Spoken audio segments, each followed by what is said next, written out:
Good afternoon, everyone. My name is Michelle Evans, and on behalf of NAHCR Education Committee, I'd like to welcome you to today's webinar, Cultivating a Candidate-Centric Recruitment Experience. Before we begin, I have a few housekeeping items to share with you. First, questions will be addressed throughout the presentation, so please post all of your questions in the chat. And secondly, this webinar has been approved by HRCI and SHRM for 1 CE credit and also for 1 CE credit toward your CHCR recertification. Now I'd like to introduce today's presenter.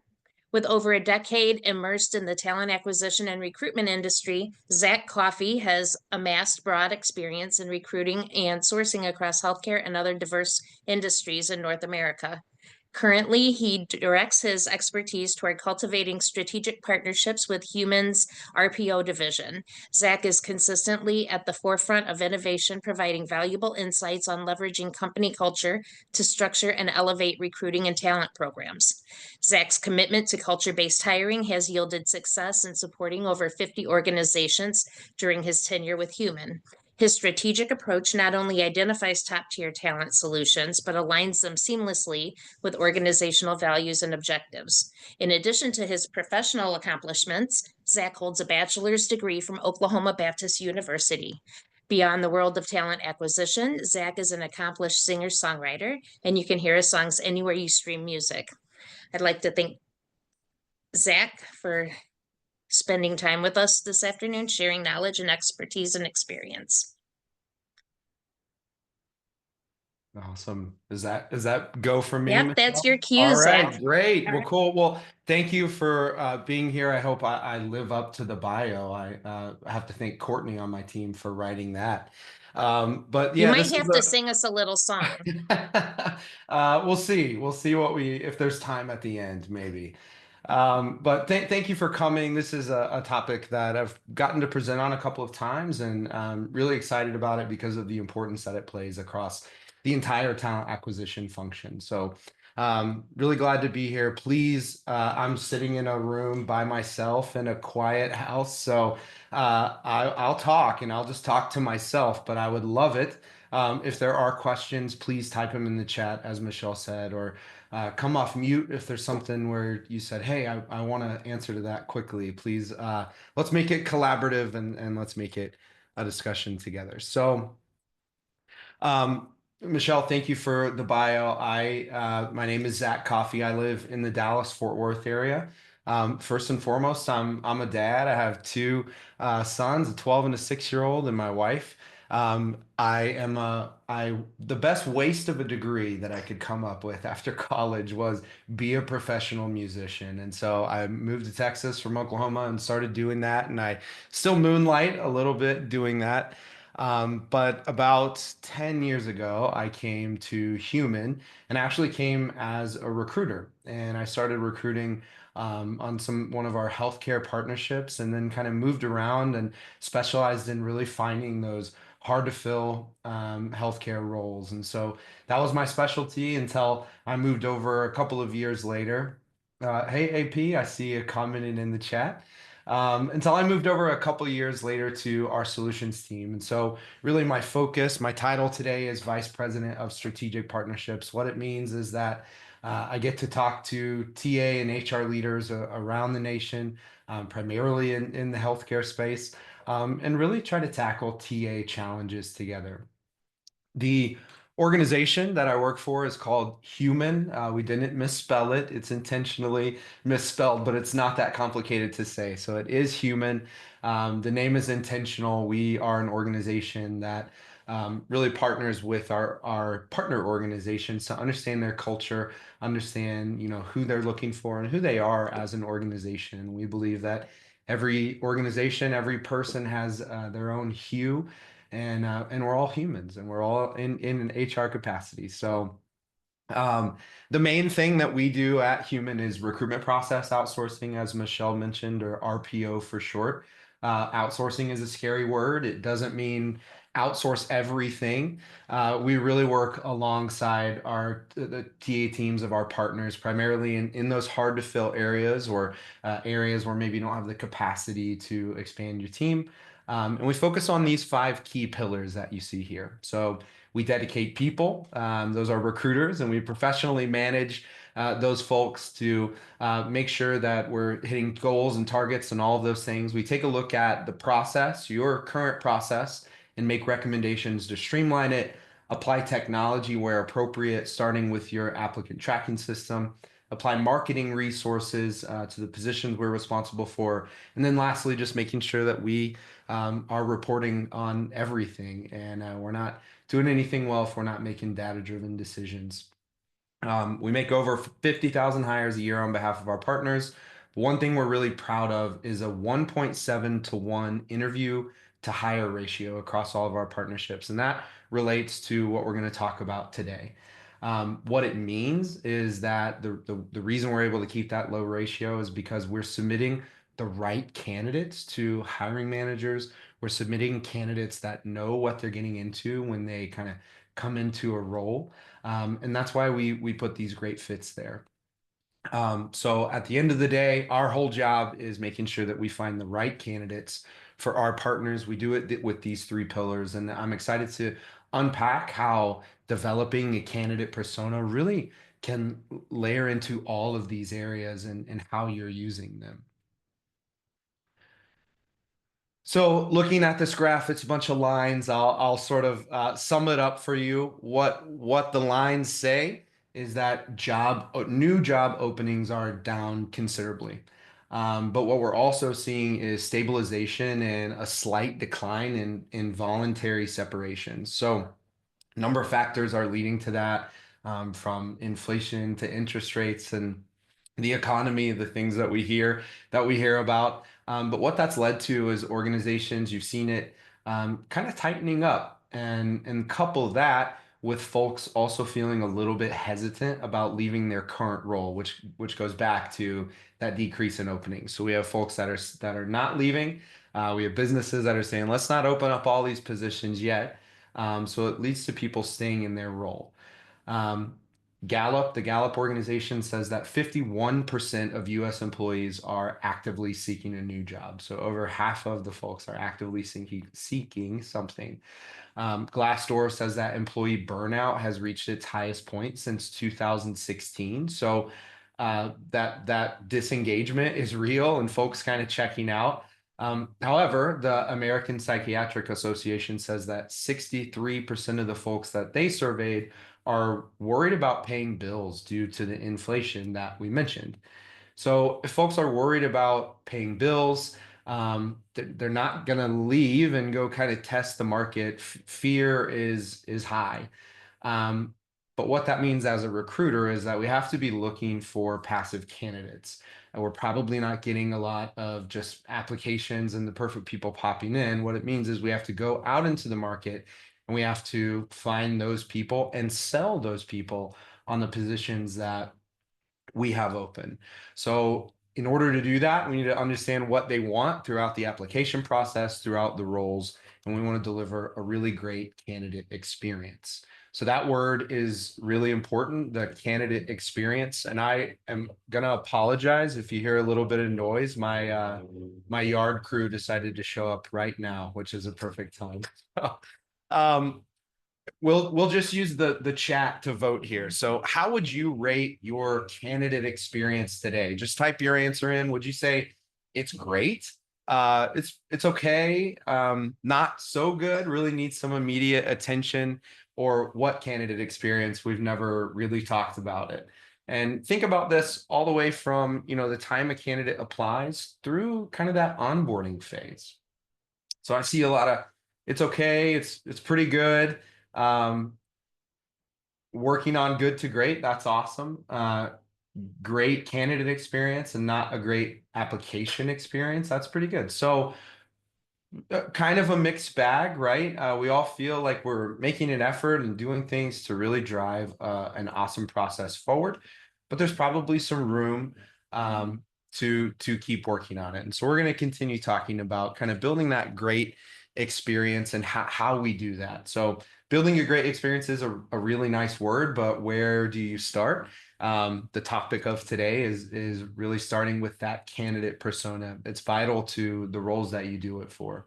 So a candidate persona, by definition, it's a profile for a specific position that you want to get in depth to understand candidates better. It should not be done for every single role that is open, but it should be done for some of those roles that you hire a lot for, or even some of those that are particularly difficult. So maybe it's not a role you hire a ton for, but it's a role that it really takes a special person, and we need to understand who is that person and what makes them tick, because it allows us to go out into the market and really find them. So starting with that candidate persona, that's where really building that great candidate experience starts. So again, who is it? It is a profile, a compilation of your ideal employee, or those rock star employees that are within your organization. What is it? It's formed by defining the characteristics, skills, and traits that make up your perfect hire. So we'll talk more about this, but this is far beyond just education and experience. It's really digging a little bit deeper into who these people are. And then why. Ultimately we're trying to bring really great people into our organization. Recruiters are the only salespeople in HR. And so it's extremely important that we take the time to do this, that we're delivering really candidates that are going to be really impactful for the organization. So the goal of the business, right? If you go back and say, hey, listen, I want to take these couple of positions and we're going to do a 1 hour workshop. We're going to do a candidate persona. Your team or your leadership may look at you a little crazy and say, that sounds like a lot of time from a lot of people that would be invested in that. Why would we do this? And really this is the goal, and this is the relay back to the business. And it's, ultimately we're trying to keep candidates engaged throughout the entire process. So we're going to be able to decrease our drop off and increase candidate conversion, which means we're spending less to go find candidates because the people that we are finding are very focused and targeted on this persona. And they're also going to convert. So we have to find less of them. And then the other thing that isn't listed here, but it is a long-term impact when you think about bringing the right people into the organization that are a right fit for your organization culturally, but also a right fit for the role, and they understand the role before they came in.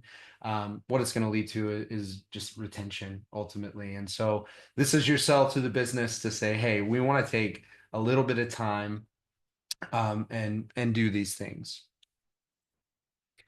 So how do we create a candidate persona? I know they're going to send the slides out, but we will also send out this template that you see on the right. So I'll explain it to you, but that template that you see on the right is a template that you send out to the folks that you're going to invite to this candidate persona workshop. So what the template says is some of those basic things that you would want to know. You want to know their education level. You want to know their job responsibilities. But then can we dive a little bit deeper and look at what is the personality of someone that actually is successful in this role? What are their personal motivators? Somebody that is coming from a sales role to a maintenance role or vice versa, their motivations may be very different. And we need to understand what is unique to that role and what makes those folks tick. The other thing that we want to do sort of prior to this workshop is ensure that we do some of the legwork with understanding the role and understanding our market. So who are the competitors in our market? What are they paying? Why do people want to go there? What do we offer that's better than these folks? And just kind of doing some of that legwork to understand it before you get into this meeting where we really start to unpack it. So you will send this out to all of the stakeholders prior to a workshop meeting.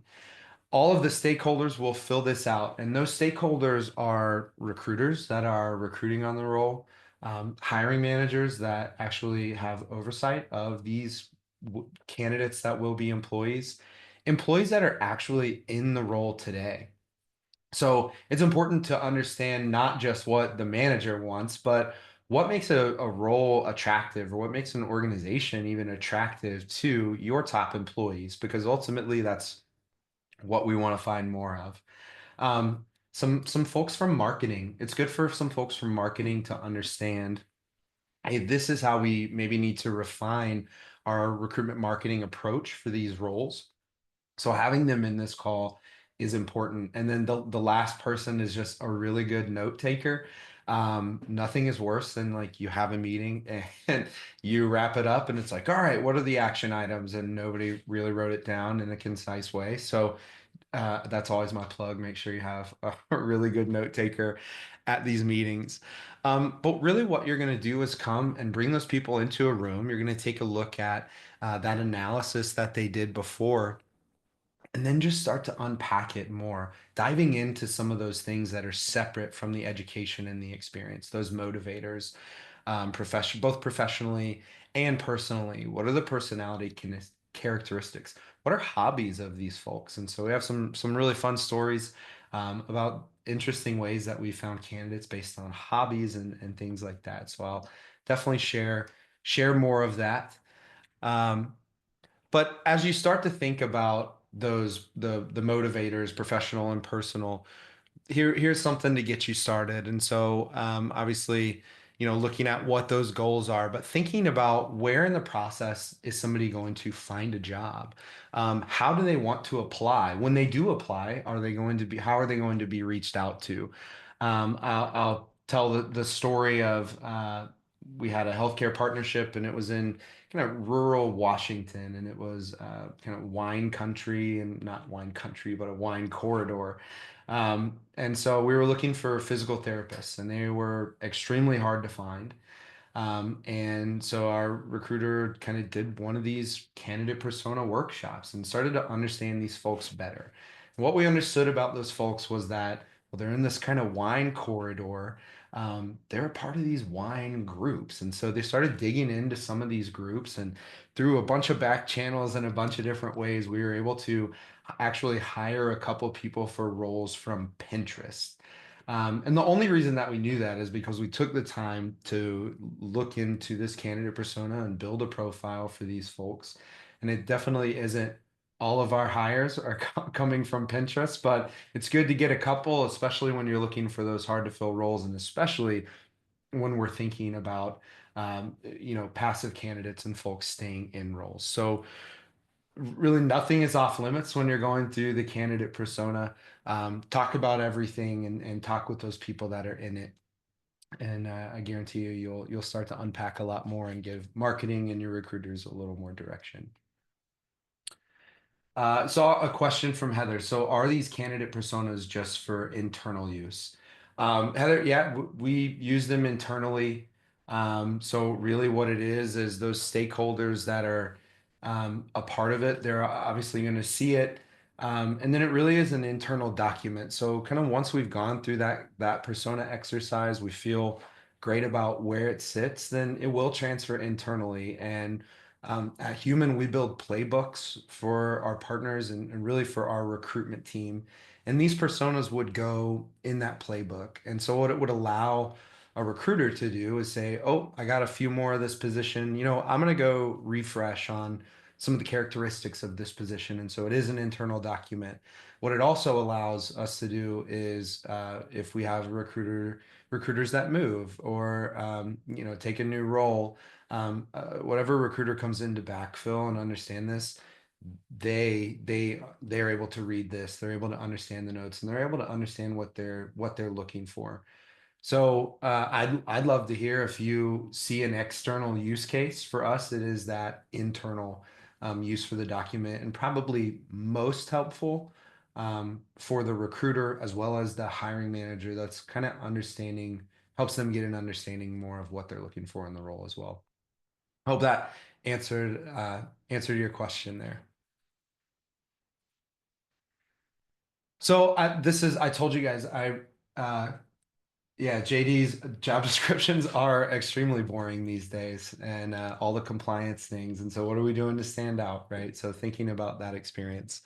So thinking about boring job descriptions and bad candidate experiences, I would love if anybody maybe type it in the chat saying that you'd love to, but I would love for folks to share their absolute worst hiring experience, whether it was your own or one you heard about. I would love to have a story because I've been talking for 20 minutes and I need a drink of water. So does anybody have a bad hiring or candidate experience that they would want to share?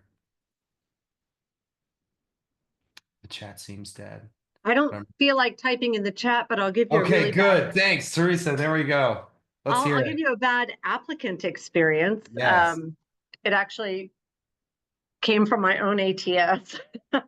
When I was kind of applying, I had to apply to the job after the fact, as a lot of times you do with, Uh-huh.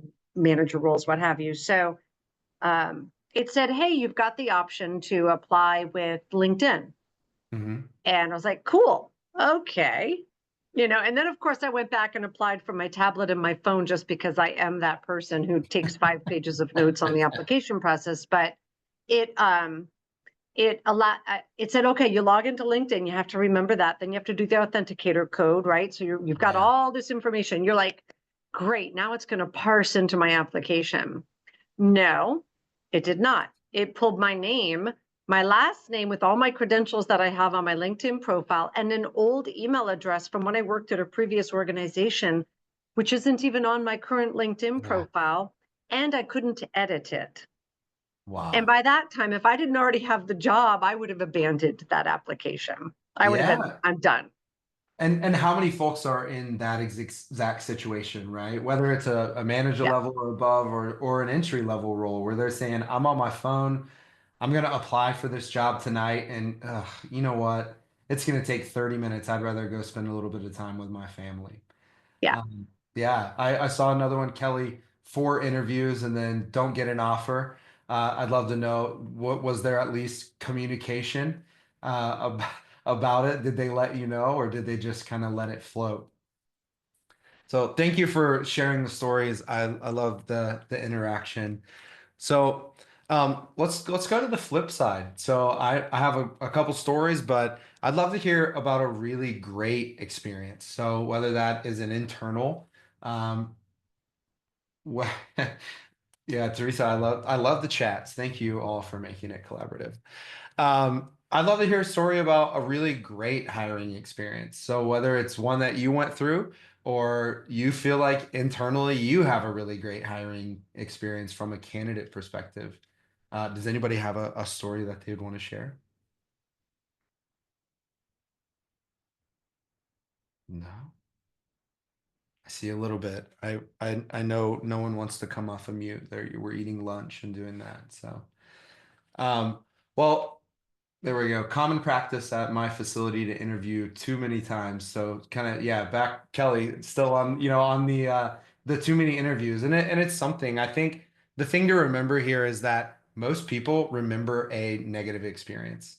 And but they also will remember a positive experience. And so we'll talk about creating a positive experience and some of the different things that we chat through there. So a positive experience, what does that mean exactly? And so when a candidate feels valued, respected, and informed, you leave them with a good impression of the organization. And my friend Courtney put these slides together for me, and she puts this slide in there. And I remember chatting with her and said, Courtney, what is this slide? I don't feel like I'm saying a lot.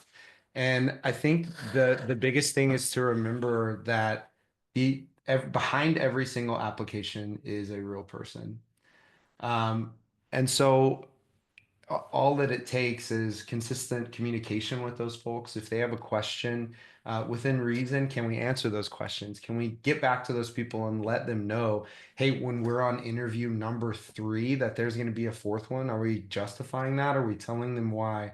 Are we explaining where they are in the process so that after that fourth interview, they're not totally blindsided? They know, hey, there are other candidates in the mix. There are things like that. So I tell Courtney, like, I don't know what I'm saying because it seems so simple, but oftentimes we just forget that simplicity and the golden rule of treating others the way you want to be treated is so important when it relates to a candidate experience. So talking about that positive experience, why is it impactful? 80% of candidates said that a positive experience influenced their decision to accept an offer. So, Teresa, you would have abandoned that application had it probably not been for a positive experience throughout the application process and all of the interviews and all of those things. So you have a great experience regardless of the outcome, and you can see the other stats. So 95% of unsuccessful candidates would apply again if they had a great experience. So maybe after 4 interviews, but it's hard for me to say 4 interviews you're gonna love that experience, but maybe you leave and say, hey, it was great, like, and I really loved it, and I want to do it again if there's an opening, because that's an organization I can tell I want to be a part of. They treat me differently from jump. And then 97% of people with a good experience would refer others. So it is impactful when you're taking care of folks as you're going throughout it. We're going to unpack what it means to have a positive experience. So what matters most? We talked about this, that communication. We'll discuss areas of communication, timeliness. So I saw a chat that said, hiring managers dragging their feet. I have an interview and I don't hear anything after that interview for a week and a half. And then I finally call and say, hey, what's going on? And they say, oh, you're still in the mix. Like, we're still figuring it out. Timeliness is key, and especially passive candidates, while they may not be looking for another role. It definitely says something about your organization if you're not taking it seriously and timely as you're moving folks through. Transparency about where you are in the process throughout the offer process, all of those things, and feedback. Ultimately, we're creating a relationship as recruiters. You're creating a relationship with those candidates, and whether that candidate um, gets the job or not, they still have that relationship with you, and maybe in the future you have a role for them, or they remember that and refer somebody else. So just something to always think about. Those are really the key things. If you take nothing else away, be transparent, timely, and give feedback. So as we start to think about the different stages of the application process, these are kind of the big buckets, right? They're searching for a job, going through that job application, going through some phone screens, an interview process, they receive an offer, and then they head to onboarding. So based on everyone saying they have a pretty good candidate experience, I would ask, how many of you have, I would assume that most of you would have a pretty good process flow and all of those things. But is your process, one, do you have a great process flow? And two, is your process flow consistent across kind of all departments and areas and organization wide? Or is there a lot of inconsistency when it comes to a hiring manager level, or even to the technology or things that you're using there? Would you say it's consistent or inconsistent?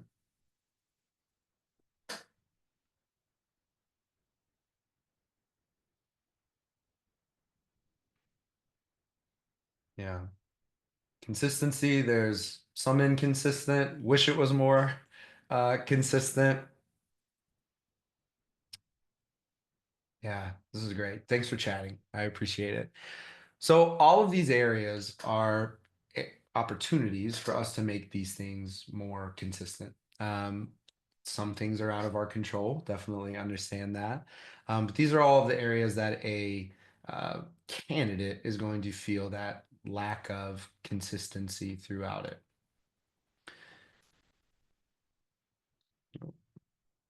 So thinking about the candidate expectations and what they want throughout the process. So first, in that job search, they want, somebody mentioned, job descriptions are really kind of dull these days. They want a job description that's easy to read and understand, and they want to be able to understand the company information. If I'm looking for a role, I want to know maybe what, something about my day to day. I want to know my responsibilities. I want to know what you're looking for. So making sure, going back to the most simple things, and making sure that our what the WIFM for the applicant, great, what's in it for me. And so applicant wants to understand that right away. And then they also want to get an idea for your organization. So what's the benefit of working there? What's that employer value proposition? Like, why is this a great place? You give back to the community. What is it like to be an employee there that maybe started at this entry level role that I'm applying for and is now a vice president of that division? What is their path? Have we done those things? So some of it is the recruiter and TA writing those descriptions well. Some of it is on the organization to make sure that we are presenting a really great picture to those candidates. They want a quick, Teresa, to your point, a quick and easy application. So when you have folks going through a lot of quicks, there's such a big drop off, and we all know that.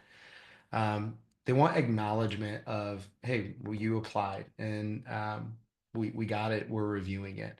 And then an overview of next steps, a clear overview of next steps. So sometimes, you'll apply and you'll get 5 different emails after you submit an application where it could all be, can we sum that up in an email that tells me, hey, you need to go take this assessment, or hey, now that you've applied here, you need to go and fill this form out because we need to schedule a time for a next step.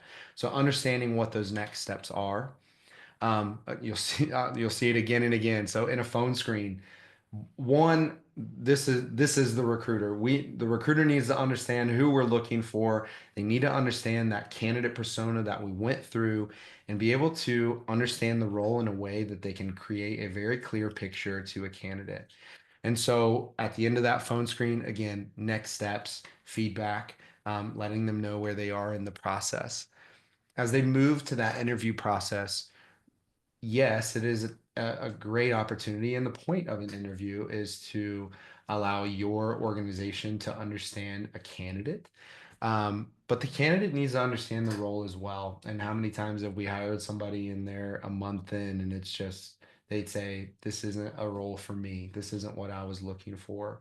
Had we explained it better through the interview process, it probably would have worked differently. That person may not have worked out, but again, we may have hired somebody else. So throughout an interview, is there an opportunity for them, even if it is a recruiter or recruiter working with someone on site, to allow them to get a job preview, to see the work environment, and again, next steps and feedback as you go through the offer, transparency. So understanding what are the benefits. Recruiter, can you get information back to me? And if I have a question that you can't answer, can you figure it out and get the information back to me in a timely manner? It's all things that are creating a really great experience. And then onboarding. So it really doesn't stop. So once they are hired within your organization, they're going to go through your organization's onboarding. Hopefully, that is good. But you want to stay in touch with those folks. So maybe recruiter, it makes sense, reach out, set a reminder in 30 days to reach out to this candidate. Hey, just wanted to check in with you. How's everything going? Did I describe the job in a way that you're living it? Did I miss anything? So use these times to benefit yourself, but also to check in with a candidate. And these small things go such a long way. And it's something that they expect as they come into a new role. So these different touch points, they're going to your job boards, your career site, your social media, the Glassdoors, the Indeed. They're looking at all of these things. You have a touch point where recruiters can impact when we submit, making sure that they understand where they are in the process, all of the transparency we talked about. I'll just pull all of these up for you and let you read them instead of reading them to you. But thinking about these touch points, this is really where the recruiter can make an impact on those candidates. How are they presenting on social media? How are they communicating after an application, a phone screen, before and after the interview? What feedback are they giving? Is the offer written well? Is it what they asked for? Are they communicating back? And then that ongoing engagement that I mentioned. So when you think tactically as what can my recruiters really do? My organization isn't recreating the EVP. We're not changing our onboarding. I have a hard time pushing hiring managers to give me timely decisions. You can still have an impact in each of these areas that is going to be extremely impactful to the candidate as they start to apply and go through the entire process. Automation. So we all hear automation, and when it boils down to communication, we tend to know when we're talking to some type of artificial intelligence. So I think my entire caution here, and I think this is most everyone's approach, is that yes, automation can save time. It can also be very cold. So how can we look across our entire talent acquisition process and choose the areas that we can apply automation or AI that has a net positive impact on the candidates? And so when we start to look at it through that lens, again, I'll come back to this process. Acknowledging receipt of applications. That's really easy, right? And that's probably one that most organizations are using. You get an application, your ATS or another technology that you have is letting candidates know, hey, we got an application. Can we change that up and say, we appreciate your application. We're going to be back within this amount of time. Someone will be back with you. Or is there an opportunity to say, introduce technology that lets them schedule an interview or schedules a pre-screen or schedules a video interview or something like that? So it's an area that we can automate. Again, letting people know that when you decide not to proceed, this is definitely usable when we think about volume roles, less usable when we think about those hard to fill roles. If we're only getting 2 or 3 applicants for a hard to fill role, let's just call them, and maybe their resume was rough or something like that. Let's let them know where we can move forward and really understand maybe their education and experience was off, but that candidate persona that we built all together, I can talk to them and understand, oh, the education and experience is maybe a bit of a mismatch, but they align really well in all of these different areas. And maybe it's a candidate that you want to push through. Sharing interview and details and logistics. So looking for kind of AI tools or automation tools that are just sharing, hey, here's where you're showing up. Here's what time, here's all of those things. Candidates want that. They don't really want to talk to somebody about those things, but they want it in a really great, sharp place where they can say, this is exactly what it is. Calendar invitations are another way. Interview reminders, all of those things. Whoop. And so as we think about automation, these are really the areas where we can automate the most. And what you don't want to do is use those areas and the automation to just say, I don't have to think about candidates anymore. Beyond that, you should probably be interacting with the candidate personally. And when we go through, like I said, understanding who these candidates are, we know the feedback that they would like to receive after an interview. We know the feedback and the transparency that they need to receive when an offer is accepted. And we know that we need to make those offers in a timely manner. So recruiters, that is probably on you. But again, what tools, technology are we leveraging in all of these areas that we can automate? And are we looking at it strictly as a time savings? Or are we looking at it as a time savings coupled with it enhances the candidate experience or detracts from the candidate experience because X, Y, and Z? So not using tools for tools' sake. So I feel like I flew through this a little bit, and I hope there are some questions.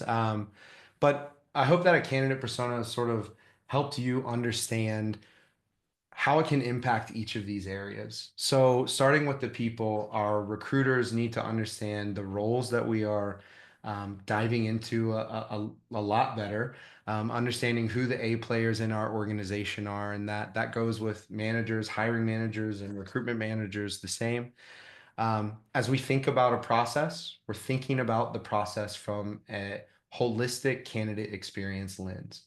So when we introduce new things like technologies, or we see this new widget, or we see this new automation, we see this new thing, it's important to always back up and say, how does this impact the candidate experience? Even for the candidates that we may not want to hire, because again, they may be a viable candidate in the future. The digital recruitment marketing piece. So it's so important to involve those folks in these candidate persona discussions. They're spending money at the end of the day to drive candidates to you. So the more ammunition that we can give to them to say, hey, these are the candidates that we're looking for specifically. Here are their hobbies. Here are their interests. Here's where we think they may be hanging out, on the internets and on the World Wide Web. And so we want to track there. We want to spend our dollars there. It really allows them to refine it. And then lastly, the reporting piece. So is your reporting up to snuff where we can track the drop-off rates, where we can track how many people are really converting, where they are falling off, and then where can we go back and rehash that candidate experience and say, let's make this better and make it more desirable for those candidates that are applying. We'll see less drop-off, we'll see more conversion, and then ideally, we're seeing better retention as we start to move forward. So I'll stop there. I will say that I'll be happy to send the candidate persona template, and as well as you can download our world-class recruitment guide. I would love to connect with you on LinkedIn. All of my information is there. Please don't hesitate to reach out. And I'm gonna stop talking and I'm gonna open it up for questions. I hope there's some questions, maybe some questions about the candidate persona and how we're diving in. I can answer that. And then I have Courtney on the call as well that may want to look into some of the candidate personas information. And then the last thing that I'll say, as we think about your application process, something that we do at Hueman is just take a look at that application process. So what does it look like to a candidate? What does it look like when they go to see Glassdoor, when they go to see Indeed? What does the application process look like? Is it a quick application process? Are we jumping through hoops? And it identifies areas that maybe you're doing things really well from an application process, but it also identifies a lot of areas of opportunity. We'd love to chat with you about the areas of opportunity. And so we'd be happy to send that. Just shoot me a message and we'll get it over to you. So thinking back over the last 40, almost 45 minutes, what questions do people have for me?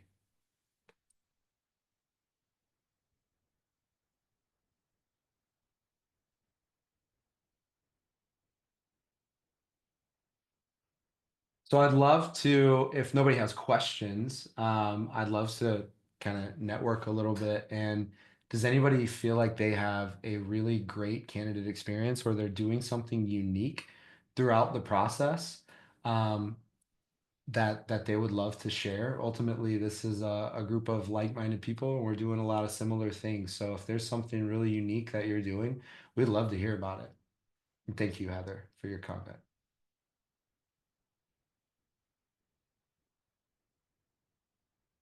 Teresa, is it still a rough process?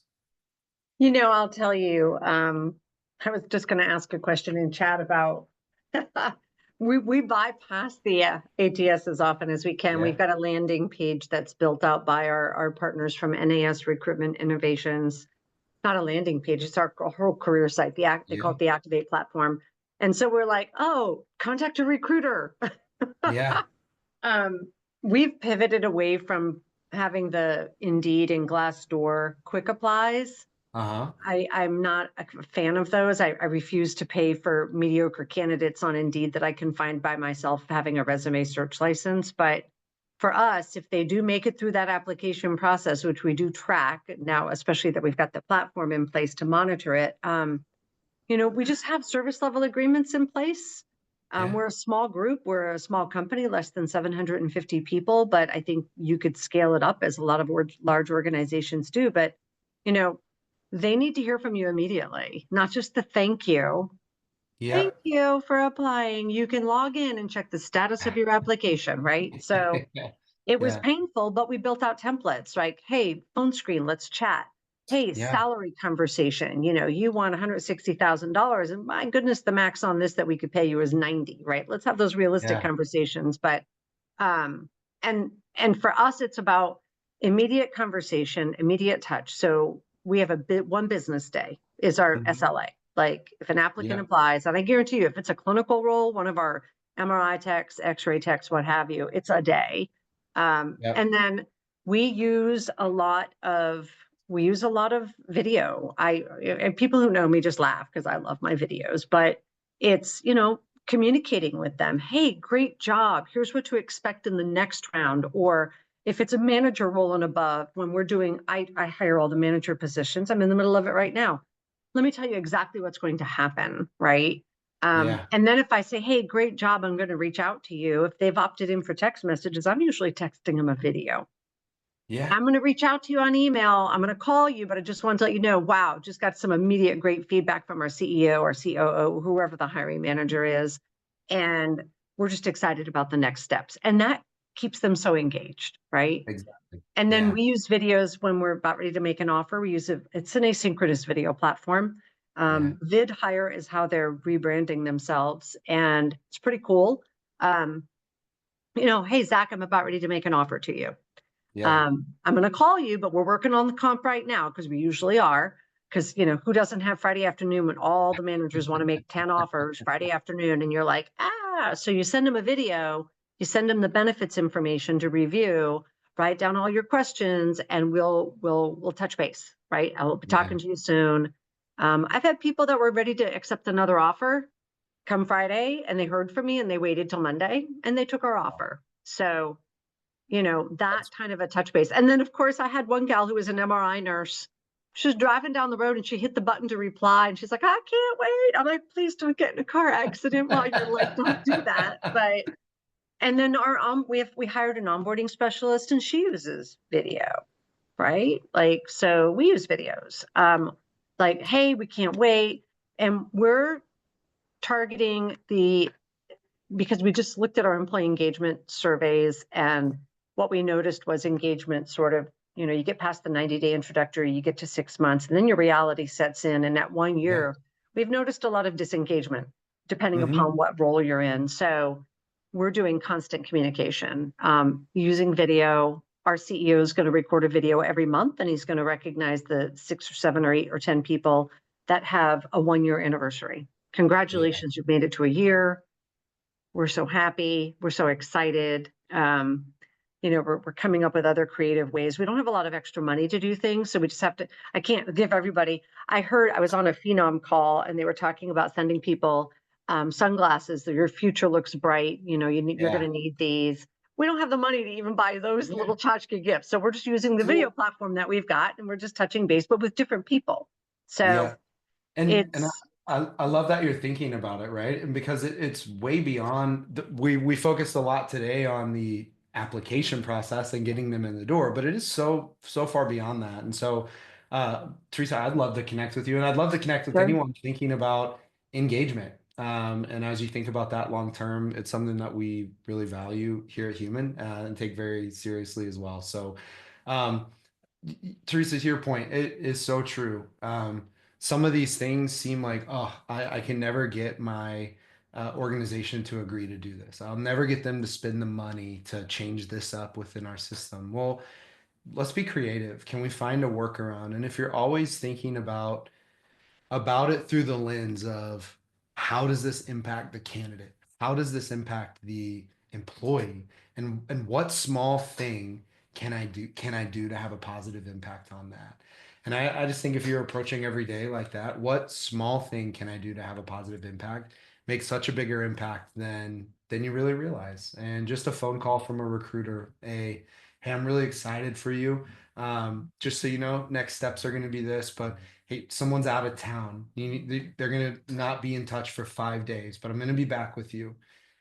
That transparency can keep somebody from applying or accepting another offer or going somewhere else. So I think speed is important and transparency is important. And it doesn't matter if you're hiring an entry-level role or you're hiring a physician. All of those things are so important. It's golden rule stuff. So any other questions, thoughts? No? It's Heather Hartman. I'm not shy, so I'll speak up. All right, thanks. One of the things that we do, and we're a huge organization. I work for MedStar Health, so 50, 60,000 employees. I don't even know anymore, but a lot, because we're hiring nurses on my team. Oftentimes we're hiring them way before they actually start. So we've really been thinking about how do we keep them engaged for those several months before they actually start. We don't want them to think like, hey, we've hired you, see ya, in 3 Yeah, months yeah. and never, communicate with them in between. One of the things we've done, and I wish I could find it right now, but I can't, but we actually have an automated series of emails that go out to the candidates, welcoming them from various people. We actually, to Teresa's point, we actually have videos from the CNO of the hospital they're going to go work for. We also have a video from the CNO of MedStar in general. So same thing, constant just keeping in touch with them, letting them know we're thinking about them, we're excited for them to start. And I think adding that little video piece, because everyone's on social media watching reels or whatever these days, really helps them feel like they're still in touch with us. So it's still a personal touch, even though it's automated, if that makes sense. So just wanted to share that. Totally. Thank you. Heather, was that, were the start dates that far out because it was new growth, or was it just positions? It's usually for new grads that are starting. Gotcha. We're hiring several months ahead of time. I mean, usually experienced nurses we're getting, within a couple of weeks, but, and we fortunately do have the money where they also get sent gifts from their actual hospital that they're starting to work for. But we do, really want to kind of keep that piece of communication, that open line between when they're hired and when they actually start. So that's amazing. I'll have to chat with you, Heather. We had a hospital that had a fire and had to close, and they reopened, and we partnered with them to reopen the hospital. But we had over 300 offers accepted without a start date because the hospital date kept getting pushed back. So we definitely learned a lot of lessons, beyond what we already knew about keeping folks warm and making sure they're going to start. So definitely understand that. Well, are there any more questions, any more comments? I know we just have a couple of minutes left. I'll pause for a second. Awesome. Well, cool. Well, thank you, everyone. Again, please scan the QR code, take you to the world-class recruitment guide. Connect with me on LinkedIn, please. I'd love to. This is what I do, and my focus is in healthcare, and so I love to learn. Please connect with me, and thank you to NAHCR for putting this on, and thank you for everyone that registered maybe for the first one and showed up to this one. I lost power a couple of hours before that one, so thank you so much for hanging in with me. Thank you for spending time today, and I hope that everyone has a great rest of the week. All right. Well, once again, thank you, Zach, for spending the time with us this afternoon and sharing your knowledge, expertise, and experiences. And to all of you attendees, thank you for your time and attention, and I hope you all have a wonderful rest of your day.